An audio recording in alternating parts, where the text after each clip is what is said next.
Perhaps we'll give you a call when we paint the basement.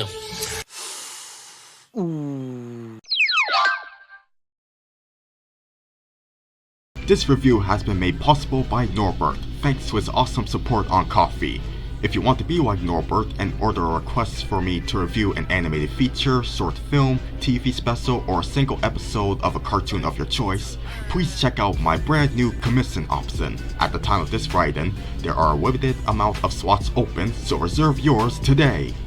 Now for this first review commissioned to me via Ko-fi, it's a bit of a rule breaker in which there's more live action than animation that makes up today's subject, but rest assured that the cartoon elements are integral to this series. For those who are unfamiliar, McGee and Me was a Christian children's series released primarily on VHS tapes during the early 90s. Its premise revolves around a young boy in Indiana named Nicholas Martin, who is aspiring to be a cartoonist, and his main OC, McGee, can come to life to not only provide some comic relief, but also to be Nick's own Jiminy Cricket-like conscience, as Nick learns whatever the episode's lesson is.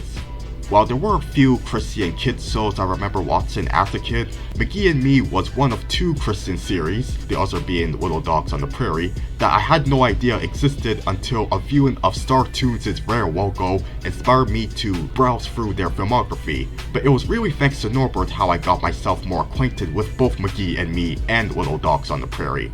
I was even commissioned by him to draw crossover fan art based on each of them in 2023.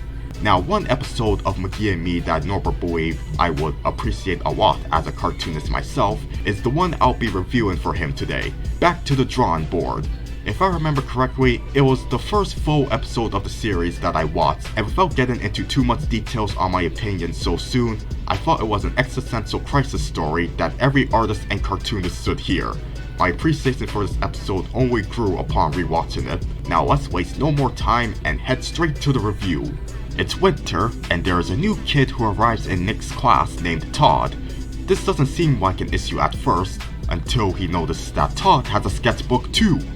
Up till now, this has been a one sketchpad school. I think that's about to change. But even as Nick tries to be open-minded about having a fellow artist in his school, the idea of friendly competition turns into envious competition once he sees how proficiently designed Todd's robot character, Jawbreaker, is. Todd's pride doesn't do any favors for Nick's confidence either, based on the way the former comments on the latter's latest drawing of McGee. Show him, Nick. Oh, sure. See? That's McGee. Cute. After the two boys trade each other's OC drawings, Nick tries his damnedest to draw Jawbreaker's complex design as accurately as possible, but he's on the brink of carpal tunnel while doing so. Meanwhile, the next day, Todd's drawing of Jawbreaker trashing McGee makes all the kids laugh. Well, all except for Nick, obviously. And when their teacher, Mrs. Hartman, lets both boys know about a poster contest for the upcoming Winter Festival, to say that Nick's confidence as an artist has gotten a few more cracks in it is a big understatement. This self-consciousness culminates into a very amusing nightmare Nick has in the middle of class, depicting himself and Todd as Renaissance artists, presenting themselves to a pair of Bugs Bunny jokes. On behalf of myself, the Duke of Ellington. I bet you know a lot of my friends. Ooh. Like Duke of Ellington? And my Vice Regent, Sirloin of Beef. I knight thee. Arise, sirloin of beef. Easily, this fantasy sequence is a big highlight of the episode, a hilarious one at that. It's comparable to the imagination spots frequently found in slice-of-life cartoons like Arthur or Doug. I love the Duke of Ellington's snarky haughtiness, and how this whole dream exaggerates Nick's own misconception about his artistic abilities being worthless trash compared to Todd's Da Vinci-level skills. And Nick licking himself up with an out-of-context shout only adds salt and lemon juice to an open wound. I can do better! You think you can do better than Leonardo da Vinci? Later that snowy night, Nick talks to his grandma about the existential crisis he's facing and how he feels like giving up drawing altogether. Grandma's words of wisdom are that Nick shouldn't focus on how much better Todd's draftsmanship supposedly is, but he should instead befriend Todd based on what they have in common. Plus, it's not like Todd will quit his art if Nick does the same first. Each of the boys are talented cartoonists in their own ways, and there are people, as well as the big guy upstairs himself, who appreciate them both honestly.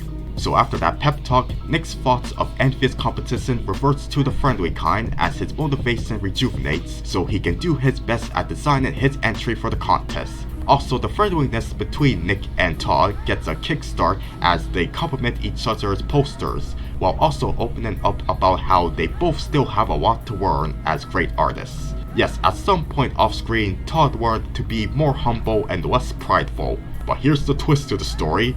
Neither Nick nor Todd won. It was school bully Derek Kreider who popped up from time to time in the episode with his middling poster reading, "A real snow job." If you ask me, this contest was rigged. And if you want to learn more about Derek as a character, I recommend the Christmas special, "'Twas the Fight Before Christmas," not to be confused with the Powerpuff Girls special of the same name. Nevertheless, a good lesson on friendly competition has been taught to our protagonists. Oh yeah, there's also a subplot involving Nick's family putting together a jigsaw puzzle of the world map during the blizzard. While it's minor on its own by comparison, its relevance to the main plot is mostly to give Nick more of a reason to question his purpose in life, because his family is too distracted by the damn puzzle to be the last people who still care about his art. Of course, this is when Grandma notices something is troubling her grandson and steps in to give him some wise words of encouragement. The subplot ends with the family solving the puzzle with all but one missing piece, which is in the paws of their dog named Whatever. No, really, that's his name. I love the implication that the kids took their parents saying, "Just name your new dog Whatever," so literally when they first adopted him. Alright, some of you might be wondering, this is a half live action, half animated series, right? So why haven't I talked about the anime segments yet? Surprisingly, as good as the cartoon portions are, the main story excels so much with its relatability that it slightly overshadows the entertainment value of the animation. Don't worry though, they're still worth talking about. The two fully animated sequences starring McGee are comical skits taking a more Looney Tunes style approach to the lesson Nick has to learn in the real world, something that is a staple throughout all episodes of the series, if I'm correct. I like the first one at the episode's beginning where it uses some Bugs Bunny vs Daffy Duck style logic, with McGee's Ralph the Guard-like competitor in the livestock contest thinking he'll win the prize money by simply switching his and McGee's cows around. But no, the winner still ended up being McGee because God doesn't bless those with jealous intentions. The second one near the end occurs after the motivational montage, with Nick and Todd's respective posters sitting next to each other. This naturally leads to McGee and Jawbreaker crossing over with each other to square off. Once again, the Bugs Bunny comparisons are hard to avoid with the way the wisecracking pint-sized blonde guy outwits the large robot. Yeah.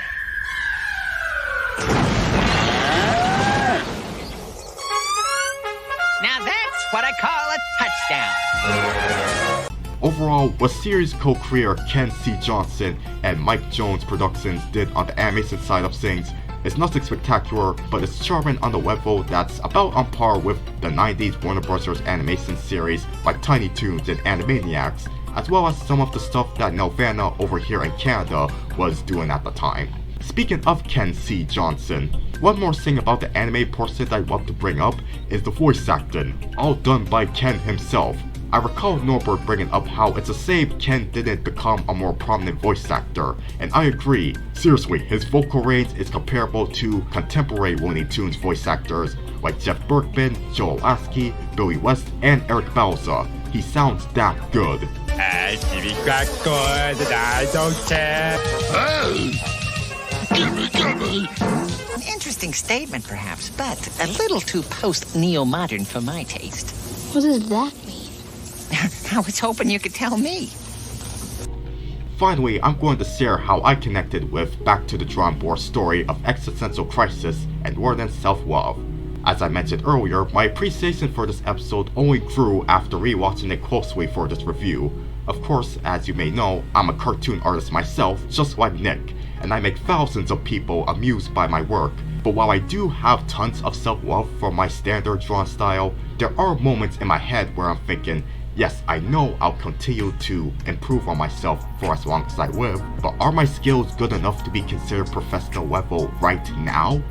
Also, the scene where Nick is struggling to draw Jawbreaker reminds me of myself whenever I work on a commission of a complex character design that's out of my comfort zone. Of course, unlike Nick during that point of the episode, I maintain the confidence and patience to do my best to deliver a satisfying final product. As for my feelings about competition, I normally don't feel any envy of the negative variety that's comparable to Nick's jealousy of Todd's talent. On social media, I'm following tons and tons of talented animators, character designers, storyboard artists, and general cartoon artists, ranging from hobbyists to industry veterans.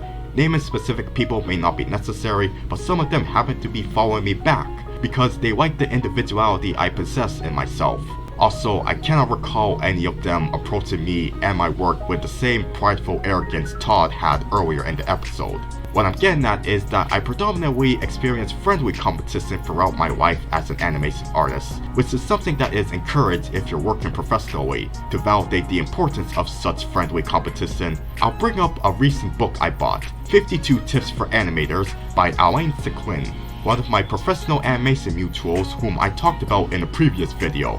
The 26th tip in the book says, if you're willing to become a better animator, you should watch a show or movie with excellent animation. Sir, it may be common sense to watch cartoons if you're making cartoons yourself, but the key thing to remember is, you're in direct competition with this stuff, not just an admirer. It's to get your competitive nature going and put you in a mindset that will raise your own quality. So when you see someone else supposedly doing a better job than you at the same thing you're passionate about, don't feel threatened and don't lower the value of your own talent. Take the positive route by learning certain tricks that can help yourself out and focus on embracing the things you and your competitors have in common in a non-envious manner. And to wrap it all up with a ribbon, if you love how you do things and there are other people who love it just the same, don't give up. So in conclusion, Back to the Drawing Board is a story of how to deal with existential crisis that everyone should hear, whether or not you're an artist, whether or not you're a kid around Nick's age, and whether or not you're a Christian. Aside from this episode and the Christmas one, I haven't seen any other full episodes of McGee and Me at the time of writing the script, but I ought to do so. I might have enjoyed it as a kid to go along with my Saturday morning rituals of watching Miss Charity's Diner. To watch Back to the Drawing Board for yourself in case you never did before, the link to the episode will be in the description. After watching it, please come back here to let me know in the comments how you relate to its story. So Norbert, if you're watching this, I hope you appreciate this expanded edition of the comment I left under your own review of McGee and Me. Speaking of which, I recommend you also check out Norbert's review of this series to give yourself a more generalized overview, as well as his countdown of the best episodes. Links to them are in the description too. Well, that about does it for this video.